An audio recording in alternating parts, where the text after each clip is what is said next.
I'll just say just a few words about me and what I'm going to talk about today. So my agile journey started around 4.5 years ago. So that's quite a lot of time, but not so much. In the meantime, I've been working both for big companies and for smaller ones in very agile setting and in settings where the agile change was just beginning. So today I wanted to share experience from two companies that I worked in. The first one will be a big corporate setting in which we approached the agile change in a way that I call a box. So I'll talk about that more in a moment. And the second one will be about a more incremental approach to doing things better and to improving your agile process. But two important things are, even though these two stories will be from a big company and from smaller business, I very much believe that that any of these approaches can be used in any kind of business. You just have to do the thing right. So when I will be telling these stories, I will try to bring your attention to what can possibly go wrong and what can go right and what risks you have to consider. And the whole talk will last for about 45 minutes, and there will be 2 short slots for group conversations in the middle. I will tell you when, so don't worry. And you will be switched to Zoom rooms just to have a quick chat. And let's not waste any more time. And let's start with the first story. So that one comes from the telecom, and how it began. As you probably know, in most cases, every change starts with somebody noticing a problem. So in this case, it was the higher-ups, the management, who saw that out of a sudden the market started moving on so quickly and that the competitors were, jumping onto new solutions, and we as a company were kind of lagging behind and we couldn't catch up. And also the internal structure of the company was very robust. It was very complex. There were silos in the organization, and there were major communication issues. So people were basically not talking to each other, which resulted in situations in which 4 different departments were kind of working on the same thing at the same time, and they didn't know about that. So that means a lot of wasted time and a lot of wasted effort, which could have been spent on really great, valuable things, and it wasn't. So what happened then? Somebody heard of the agile thingy that was kind of a getting bigger at that time. So some of the managers became kind of enthusiastic when they heard about different companies who have been undergoing the agile change. So they were speeding up the delivery, they were getting some really great business results. So that all sounded pretty amazing. So there was a decision, to try it, to dive deep into that and change the whole company. So what's so great in this story at the beginning was that there were many departments involved at the same time. So there wasn't a little pilot in some of the remote teams somewhere in the company, and half of the other people didn't hear about this. No, it was a big thing. So it was happening in business intelligence when I was working at that time. It was happening in IT, and as a consequence, it was also happening in business departments because they had to cooperate. So they had to learn the new way of working, and it all sounded pretty much great. And how we started with that, because the change was a massive thing, and we treated the new way of working like a package. So basically the package arrived, we had the Agile PM thing at that time. So everybody was trained. There were trainings, workshops, meetings, communities were started. And the idea was to get as many people to know the new thing as possible. And it worked. It did work, and it was a positive thing because it speeded up the learning. So if you invite many employees to share the knowledge, to learn at the same time, this creates the effects of scale. But then the difficult thing came up. It was, the structure and roles. And that was the difficult, long conversation. Because as you can imagine, if you treat the change or the new mode of working as a ready, complete package, then you can roughly change just little bits in it. And if you have an organizational structure and responsibilities and roles and processes that have been there for years and years, it is difficult to change them, and it is difficult to fit them into the new reality, because this is basically what you do in this approach. You feed the past reality into the new one. But hopefully all of these discussions ended up at some point, and we arrived at a kind of an agreement on what to do and who is going to be who and how the processes will be organized and how it will all work. But then there was this enlightenment that we don't have experience in that. So it makes sense to bring somebody from outside to tell us how to do the whole thing, because up to this point it was kind of theoretical. And what happened then, we had some great experts, agile experts from outside who joined us. In the business intelligence, we worked with 4 great people who basically focused on organizing the teams, on setting up the process, setting boundaries for sprints, for time boxes, teaching everyone what is their new responsibility, teaching people how to interact with each other. So this was a very valuable thing, because we did not only get theoretical knowledge from the trainings, but we got some real life experience. So we learned how it is done in different companies, how it is done in different settings, and how can we fit in. And then, there was another risky point in this change, because at that time we kind of realized that we were getting very process oriented. So it means that we are, of course, carefully laying out all the organizational setting. We are building the frameworks, we are renaming the roles, we are helping people find their way into the new thing. But the thing was kind of, functioning on the upper layer, and the cultural layer below that was still working in the old way. And in this way, we kind of realized we are pretending to do the new thing instead of really doing it. And that was like a major risk. So we did spend some time on cultural considerations at that point, but this was the wrong order. We should have started with that, not followed the entire change. So we spoke about values. Each of the events or trainings that we organized start with some value discussion. And we tried to fix what we didn't do before, but it wasn't really working well. And then something that I've noticed many big organizations often focus when they are undergoing change is finding the new bright tool that is going to help us. So in this case, when we realized that we are now going to work on backlogs, that we will have product owners, that there are many new things that need to be done the other way around than we did before, somebody spoke, okay, every agile company is using Jira, we should be using Jira too. So that was the funny moment, because we didn't really try to convince anyone that it is useful. We didn't run any tests, we didn't run any pilots, we didn't check that out. We just took the tool and hoped that the tool worked, which wasn't the perfect approach to the whole thing. It could have been done differently. But at that point, we did the best we could.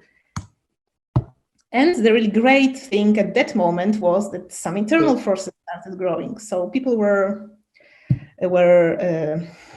learning. And this was the moment when we actually moved away from Agile PM, and we kind of floated towards the Scrumish thing. And many new internal Scrum Masters appeared, and this was a wonderful moment actually, because the community was growing very big, and we all got so hyped up. So we decided, okay, we're doing fine, we're doing the good thing. Just wait a few months, and it will be great. But what happened? This was the critical moment. Management noticed that out of a sudden, there are no results. So waiting a few more months or a year or two for results is too long. And I believe many service or product companies do that mistake when they do a major change in the way they function. So they think of the change as a product. So if you introduce a new product to the market, you will expect customers to start buying that and to be happy with that. Or if you introduce a major change to the customer service process, then you kind of expect that immediately the customers will be more happy, and that then the NPS will grow, and the people will start buying more, and the company will earn more money. But here, actually, the effect that we had at that point was a slowdown. The efficiency dropped, and many people were kind of unhappy about that. And what we unfortunately couldn't do was like push through that moment of unhappiness and continue, because, well, the market pressure was big, and what happened at that moment was that basically new goals were set up for the whole undertaking. And even though Agile is still present, like in the operation of the teams in many areas of the company, it is no more a big thing. So the focus is elsewhere. And that's how we missed this moment at the end. But there are some great things that we learned from that. First of all, is that whenever you start a change process, you have to really spend time and carefully consider how the goal that you want to achieve is connected to the solution.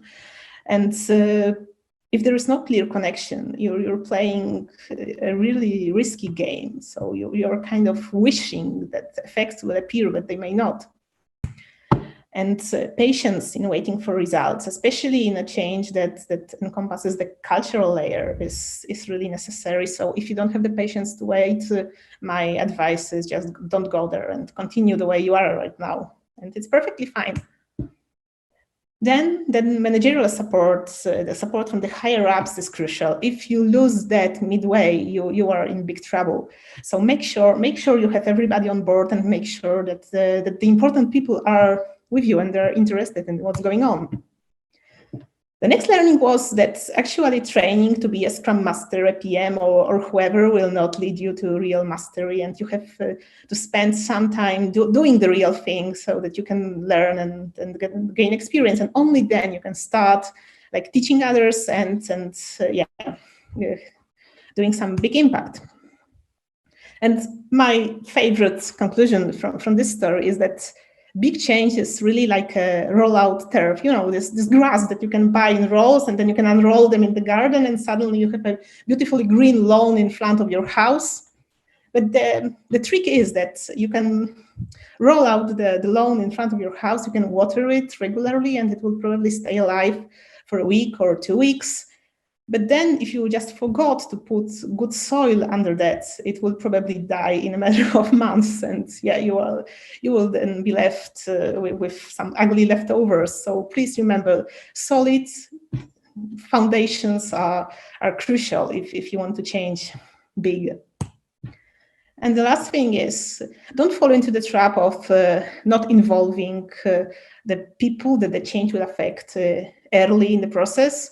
Because this is what we actually did. We imposed some things on the people because we thought, okay, this is the right way to do the thing. But sometimes it is not really the case. So if you have early buy-in, then you will not have pushback at the end. And there are some really great things about this approach. That there are many teams involved at once. So this creates, the effect of scale, and it helps the change to roll faster. There is some kind of a hype around it. Let's be honest. If there is a big thing going on in the company, then if this thing has good PR and it's really working, that people want to be a part of it, and it's also spreading faster. And then we have the communication and learning thing. The scale and the amount of trainings and the amount of learning opportunities that we had was like tremendous. It was amazing. And it really did help us to make the change like stick, because people understood what's going on and they could learn and they could, find their way into the new roles, into the new setting. And that was really great. And now just to summarize, I usually call this kind of an approach to change as the box. And why is the box? Because as I said at the beginning of this story, you kind of treat the new framework or the new way of working or a new solution that you introduce in your professional setting like a box. That's a magical box with a bow tie at the top that you bring into the company, and you consider it to be the perfect thing, and that it will just, open and solve all your problems. And then it does, it opens. And before it does, you have to, of course, analyze the current situation. You have to think of the different limitations that you have, but basically you treat the whole thing as a ready-made product. And hopefully when you unpack it, things will just land in their places. So people will assume new roles, they will quickly adapt to new responsibilities, the process will work smoothly, and everybody will understand what the time box is and why it's important to time box the stuff. Probably your roadmap will change, just like that, and new products will start appearing immediately. The values will be there, the right tools will be there, because you just got the right ready-made product. But then the reality kicks in, and when the reality kicks in, you may see that some people are maybe missing, or some of them are only available half time because they still have their old job to do, and they cannot spend too much time with you. Maybe some things are working, so maybe the process is right, and you got all the meetings fine, and people are enjoying them, and they're productive. Maybe you got the time boxing right, and people realize that there is value to cutting your work into slices and producing the smaller thing in a fixed time box. Maybe some of the tools work, but some of them may be just obsolete because you were so enthusiastic about introducing them, and then nobody is using them because it doesn't ask the people if they actually need the tool. So maybe some of the values are in line with your current settings, and they will stick quickly. But some of them may be contradictory to your regular work practices, and then you are in big trouble. But the tricky thing is that this is the critical moment. And what I am about to say is that even though this approach to changing things seems kind of troublesome, it is not. It is a valid approach and may work in many, many places. But the thing is, you cannot give up at this stage. What you need is time and some patience to wait for the little things to grow bigger and for the people to adapt to the new setting. And you still have to allow some minor tweaks and cuts here and there just to adjust things. And hopefully, after some time, you will get the desired results. You will get the organization to work in a new way. You will get this change there, and you will get the people to be happy. But that requires, passing that critical moments, which we didn't do in the company that I was talking about. But now that we are here, it is time for a short, so to say, break. And I would like you to, just spread to the rooms that Eva prepared for you. And I would like you to discuss in these small groups a very short question. Is there in your professional life, or maybe in your agile life, a situation or a change which kind of resembles this box approach that I just described to you? And what's your experience with it? So let's just move on to the second story that I wanted to share. And before I started, there is a very important remark. Even though I am sharing stories about two very different approaches today, I do believe that both of them are useful and both of them can be used successfully. But now, like at this stage of my career, I kind of learned to go with the second one, the one that I will talk about in a moment. So in the summary, I will focus more on that, and I hope you find that useful also. So this is a story from a product company, a much smaller organization, which was already agile in a way when I joined. Although the things weren't perfect, and there was a lot of things to do. But I joined 3 teams, and I'm going to speak about one of the teams, really a group of 5 amazing people that I worked with. And when I joined, as I said, the agile was already there. So we had some solid or not solid foundations. And what I did when I joined was actually explore very carefully what's already there. So even if you're starting your change job in a non-agile company, if you explore enough, you will find elements of the current work setting or of the current practices or the processes that are kind of similar to agile, and you can build on that. So the very important thing at the beginning is, to learn what is useful, what is already there, and what can you build on. It's like the culture. So in the first example, in the first company, what we did, we kind of forgot about the culture until the late part of the whole process. In here, we start with that. So what I did was actually look at how people are interacting, what is important for them, what values are there, what values are strong. And why is it important? Because, for example, if you notice that the department or the team is struggling with delivery, so people want to deliver fast, they want to be proud of what they give to the clients, and they cannot do that because the process is not working. This is an amazing starting point to say, okay, you want to deliver faster because it is important to you. You want to be proud of what you are doing. That's great. Let's just discuss what can we change to make that happen. And then you are building on the existing culture. So understanding what's important to the people and what values they share will give you like a framework for your further work.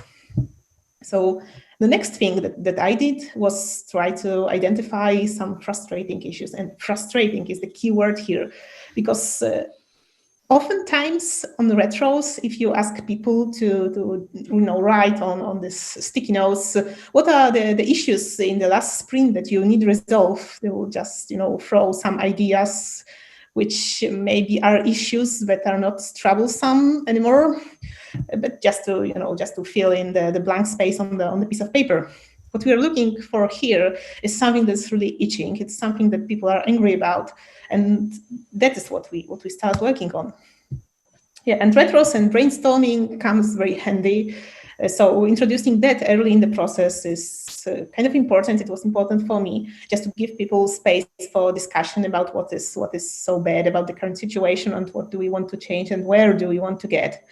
And the very important thing here is that when you do brainstorming and you're looking for solutions, please don't overflow the teams, don't overflow the people with your own ideas. So let them speak, let them find out what is good for themselves.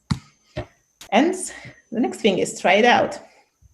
And what was always crucial for me is in this approach, we do not treat change as a mortgage loan for the upcoming 25 years and oh my, there's no escaping. No, change is like a very, very small twist to what we have already. And even if it is a bigger thing, you can still back out from it if you think it is not doing you any good.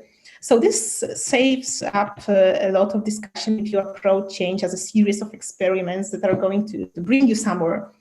And contrary to the first approach that I described, in which you kind of bring in the box, you unpack it, and there is little space for discussion anywhere. In here, there's a lot of space for discussion. And unfortunately, this is kind of a bad thing about this approach, is that discussions will happen and experiments often take a long time until you arrive at a good solution. So yeah, you have to account for that. And the next stage is, after every experiment, after every trial, so to say, you have to encourage people to get ownership of the new thing, because the crucial thing in this approach, what I did with my team, was like whenever we implemented something new, I quickly encouraged them to own it, let's say. And yeah, that was very important. And now, speaking exactly what I did. When I arrived with the team, they had a time box process, they had retros, they planned a little bit, and yeah. The first major issue was that the team was overflown with requirements, with ideas coming from the business environment that they were working in, because there was no product owner or even a product owner figure. So they had to deal with all of that on their own. And that was a disaster, actually. It was so frustrating and it was hampering their work a lot. So what we did, we acted small. So because we couldn't, magically bring a product owner in, we found an interim. So someone from the company who could at least partially take this role for a time before we employed the dedicated person. Yeah, so that saved us. That really saved our asses. And so when we had that, we had priorities. We had somebody to talk to the stakeholders. We had a person who would tell people, no, this is a very important thing about the product owner. So we didn't have a million things to do during a week. We had only some. But then the next thing came up. Before, the team had many formalities in their process. And these formalities were perfectly fine at the beginning of their journey because everything was structured. There were minutes, there were notes, there were retro notes and recordings and stuff like that. And then we realized that we are using kind of much time on this. And actually, we could just simply get rid of half of that. And what I want to say that change is not always about adding something. It is often about cutting out things that you no more need, even though they were brilliant a year ago or 2 years ago. They may be kind of obsolete right now, and don't be scared to get rid of stuff. Because getting rid of stuff saves you time and it gives you space for introducing new things. So the next idea that we had was that even though we have a product owner and we have priorities, we are still kind of inclined to work on 10 or 15 things in a sprint, and we end up not delivering anything at the end. And that is a sad thing, actually, if you have to tell that to the other people who are waiting for stuff. So we experimented with sprint goals. So another thing comes in, and first we had 3 of them. Oh my, a disaster, really. We didn't deliver any of them. And so, well, once we delivered all 3. But that was an exception more than a rule.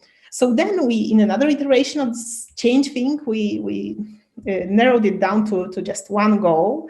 And what we did also, which was really great, was like monitoring it week by week. We noted down very quickly: did we deliver? Did we not deliver? Why didn't we deliver? Or why we did? And we retroed on that every few weeks, just to get a hold of the process and see if the thing is really working or not. So we had solid proof if it is good for us or not. And when it went better and it stabilized a little bit, another issue came up. And that one was that the plannings are kind of dragging into infinity, because we come to the planning on Monday, and the technical discussions start and they roll and roll and roll, and there is no ending to that. And then the time box is over, and we have planned half of the stuff we wanted. So I decided just to suggest, as an experiment, introducing the horrible new meeting called refinements, and we did that on Friday. But it wasn't so bad, because in the previous stages we actually managed to save some time from other things, so we had some time left to be used otherwise, and then we used that to do the refinements, and surprisingly that worked just amazing. And the refinements, as I said, took place on Fridays, so the Monday plannings were shortened by 25% of time, which was great. And we had the focus, we had the good plan, and we really knew what to do next week. And the byproduct of that stage was that we kind of decided that keeping a big backlog like we did before doesn't really serve us well, because we do invent new things on the refinement every week or every 2 weeks, and we are not using the old stuff. So we archived all of that and decided, okay, we are going to specify what we are working on only for up to 3 weeks into the future. And that saves a lot of time and a lot of space on GitLab and so on. So yeah, some savings again. And then I had this terrible idea. I mean, I really missed the moment at that point, because I thought, okay, we have the process right, we have the PO, we have the team, we're doing some great stuff, we should celebrate what we deliver. But what I missed was that at that time, the company was operating under high pressure, and the team really had a lot of work to do, and they had to focus on delivering stuff that was critical for the rest of the company. And really, this was not the right moment for asking people, okay, why shouldn't we celebrate? Why shouldn't we do some nice PR in the organization? Why shouldn't we tell the others what amazing stuff you're doing? No, that was a total failure. And I must admit that I fell into the trap of believing that I have the perfect idea. And even though I had the signals coming in that it is perhaps not the best moment, I still pushed that on, and that was a lesson for me. But there was one last thing that we did manage to implement in this process of getting more and more agile. It was learning. So when the work process and the situation around the team stabilized a little bit, after about 3 months, I believe, we decided that we have some very specialized roles in the team. So we had this risky situation in which one person had very robust knowledge in an area that nobody else in the team did.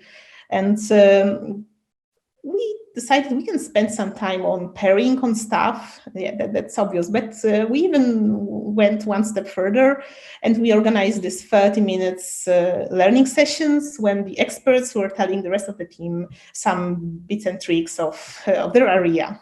And yeah, that was a success. And the moment was right.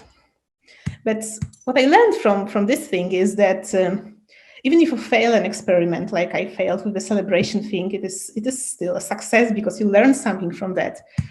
And yeah, even though you may see that in this approach, you probably get some results faster, you still have to wait a long time until you have the whole process or the whole framework or the whole thing right.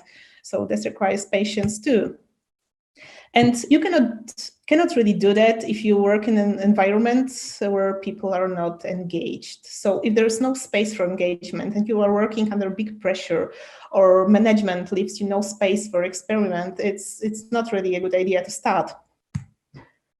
A very important thing is that if you introduce something new, get the team or the department or the people of the company to own it. Not you as a coach or as a scrum master or as another agile person should own it. The people should, and just make sure you do that.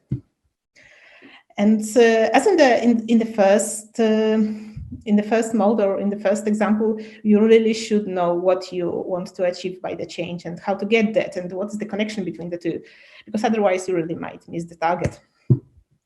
And a very important lesson for me and maybe for many other coaches or Scrum Masters is that solutions are actually made for the team or for the department, not for you. So sometimes there is this urge of using this brilliant idea that you've heard of all of your colleagues from the Scrum Master community speaking of, and then you bring it to the team and you're so enthusiastic about that, and the team says, no, we don't want that. Follow them. They know better. They know the job.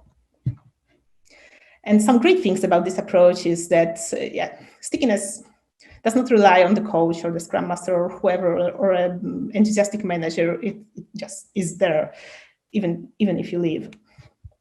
And because you involve people from the beginning, you get quick adoption. So they're in it just from the start. And you are actually targeting some problematic issues from the beginning. So you start with the most itching one, and then you follow with others. So you get those solutions fast. And in the box solution, you actually can miss these important targets because you focus on different areas. So that's a really nice thing. And just to summarize this approach, as I said, you start with discovering what the frame is already in there, or what are the elements, because it might not be complete. You might have to build some of the edges and corners, but work on the foundations of what you have. And then discover issues, discover things that are really frustrating for the people. Work with them on finding some solutions. Experiment if you have to. Do it once, twice, or 3 times. Doesn't matter, you just have to arrive at the good one. And don't be afraid if some of the solutions are small at the beginning. The thing is that even though Jira is a wonderful tool for some teams, a piece of paper or even Excel might be perfectly fine to manage the backlog well. And maybe you just have to stop there. And a great thing about this approach is that the things are easy to remove. So if after some time you suddenly decide that all these formalities in your process or some tool or some other element is not serving you well anymore, you can easily exchange it for a new one, and it doesn't break the whole structure. As long as you move within the framework that you set in the beginning. And then after some time, the things will grow. If the company will develop, the team will be more experienced. Some of these elements may become bigger, or they might not. But the important thing is that because the people who are in from the beginning, they will definitely like it, and they will own it, and they will use it. Yeah, and that's what I believe is so great about the whole thing. But we are almost at the end, but I would like to invite you to another short discussion. This time there is a different question. And this time I would like you to talk for a little bit about the kind of change or the kind of new things that could totally fail if you miss the right moment. Because I do believe that there are many kinds of change that can appear just anytime, but I'm sure there are some that will be total failures if the moment is not right. So let's just talk about that. And now just 2 minutes of summary. So what I wanted you to remember from this bulk of information from the second part of the presentation is what I do believe is the right moment for changing stuff. And first of all, if you want to change something, you really have to understand what is the frame that you are working in. And so what is the cultural frame? What are the work practices that are there? What can you build on actually? And what are the things that are worth amplifying? You have to have some real issues there. And by real issues, I mean things that are frustrating for the people. Don't work on things that are just imaginary problems that will not lead to a good lasting change. And you have to have some space for experiments. So if you feel that the moment is right to try something new, then the moment is probably right. So this is just, just a feeling. But sometimes it also means getting, some agreement from the higher ups to let you experiment, and then people may feel a little bit more safe and a bit more better about that. And you need engagement. This is what I said before already. If you do not have engaged people, engaged departments, teams, and so on, you're probably not going to go anywhere. But that engagement also relates to the management, to the higher ups, because if they are not engaged and only the people, doing the hard work there's a crash between these two layers, and it may cause you trouble. And the last thing is, if you have a change that really has to come, in a huge bulk, then use the box approach. But if you have one that can be sliced into smaller pieces, so if you can use, an interim PO just to check if the PO function is working for you, then go for it. But yeah, that's just a small slice, and you can always, just back out from that, and that's perfectly fine. And how to do that? How to work with change that way? As I said, look for frames, look for things that are there, but also treat those as limitations. So if you have some solid cultural or work style framework, and you come up with a great idea about the change that is totally contradictory to that, please forget about that. Follow the culture, follow the work style, follow that, because this is the strongest layer out there. Spot areas of discomfort, and ask people for ideas. And the important thing here is that as a coach or as an experienced agile professional, you probably saw many different situations and many different teams and many different solutions to problems. But don't overflow the team with your ideas. So let people generate them and balance that with your suggestions, but don't overdo that. Run experiments, and that means that you have to be patient enough to wait for the right solution to appear, because sometimes it will not be the first one that you pick up, and that's perfectly okay. Don't forget to retro in a way what comes out from that. So if you've been running an experiment, remember to check if it really did solve the problem, or maybe it didn't. And it is useful to think at the beginning about how to measure that, how to check it. And lastly, get a go, or just try something else. And remember that the people own the change, not you as a coach. And that's all. Thank you very much for staying with me.